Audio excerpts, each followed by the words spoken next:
আসুৰ প্ৰাক্তন উপদেষ্টা ন বিজেপি প্ৰকাশ দাসক আদৰণি হাজু বিজেপিৰ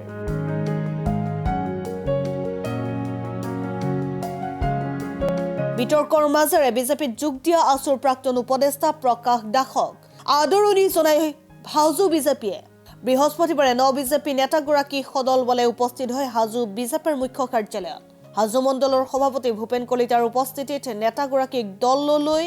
আদৰণি জনাই বিজেপিৰ সকলো শীৰ্ষ কনিষ্ঠ নেতাকৰ্মীয়ে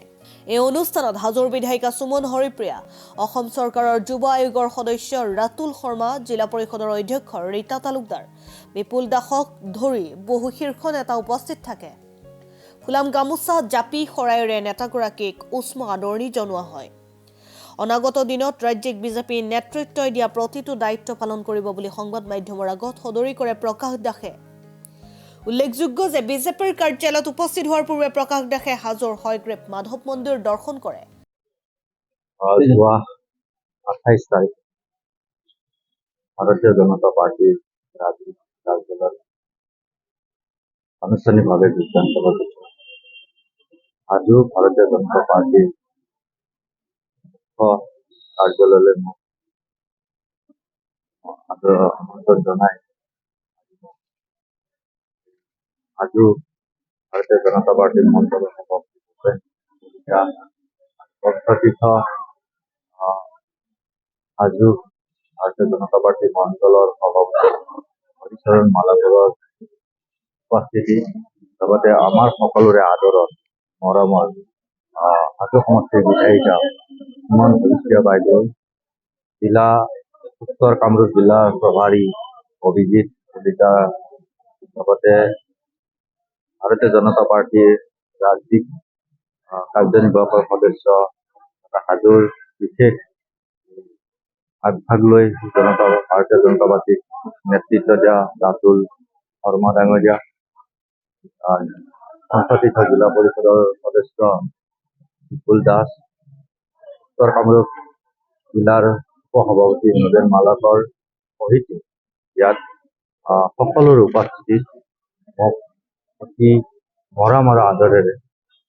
ভাৰতীয় জনতা পাৰ্টিৰ হাজো কাৰ্যালয়ত আদৰণি জনায় তাৰ কাৰণে হাজো ভাৰতীয় জনতা পাৰ্টিৰ সমাজসমূহ কৰ্মকৰ্তাক মই বিশেষভাৱে ধন্যবাদ জ্ঞাপন কৰিছোঁ মণ্ডল সভাপতি ভূপেন কলিতাক বিশেষভাৱে ধন্যবাদ জ্ঞাপন কৰিছোঁ মহোদয়ক বিশেষভাৱে ধন্যবাদ জ্ঞাপন কৰিছোঁ আৰু এজন ভাৰতীয় জনতা পাৰ্টিৰ সেৱক হিচাপে মই ভৱিষ্যত দিনত জনসাধাৰণৰ হৈ কাম কৰি ভাৰতৰ প্ৰধানমন্ত্ৰী নৰেন্দ্ৰ মোদী ডাঙৰীয়া আৰু অসমৰ বলিষ্ঠ মুখ্যমন্ত্ৰী হিমন্ত বিশ্ব শৰ্মা আৰু ভাৰতীয় জনতা পাৰ্টিৰ সভাপতি ভৱেশ কলিতাৰ যি নেতৃত্বত যি ভাৰতীয় জনতা পাৰ্টি যি সমগ্ৰ পৃথিৱীৰ ভিতৰত এটা বৃহৎ পাৰ্টি হিচাপে পৰিগণিত হৈছে এই অধিক আৰু মোৰ সেৱাৰ জৰিয়তে এই ভাৰতীয় জনতা পাৰ্টিক অধিক সেৱা দিয়াৰ কাৰণে মই আজি এই কাৰ্যালয়লৈ আহি সমূহ কৰ্মকৰ্তাৰ লগত মই আজি কথা মোৰ মত প্ৰকাশ কৰিছোঁ আৰু সকলোকে মোক যাতে নিজৰ অতি কনিষ্ঠ ভাতৃ হৈ বা ভাল অতি নতুনকৈ অহা এজন সদস্য